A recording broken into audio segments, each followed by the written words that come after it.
আচ্ছা কোনছে আল্লাহ বড় না মানুষ বড়? ধরো গাদা, তুই কার হাতে কার জোড়া দেশ? কুড়াই আল্লাহ আর কুড়াই মানুষ।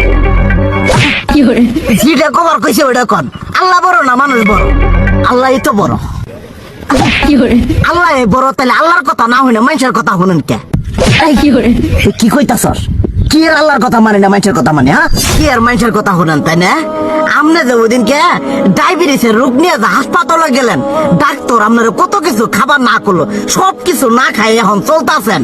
তাহলে আল্লাহ যে আপনারে কইছে যে হারাম খাবার না, সুদ খাবার না, কই আপনি তো কাম কাজ বাদ দিয়ে এলাকার মধ্যে টাকা পয়সা না গায়ে খালি ওইলে দিয়েই খান, নিজেরা টিয়াও হালাল ভাবে কামাই করেন না, ওই সুদ তো না কটা টিয়া করে লাভ আহে ওইলে দিয়ে দিয়ে চলেন আর পেটা বড় বানাইছেন। শুনেন একটা কথা কই, হারামের কোনোদিন আরাম নাই। হালাল পথে রুজি রোজগার করেন, প্রয়োজনে এড়া বেলা কম খায়েন, তাও শরীর পিণ্ড ভালো থাকবো, কোনো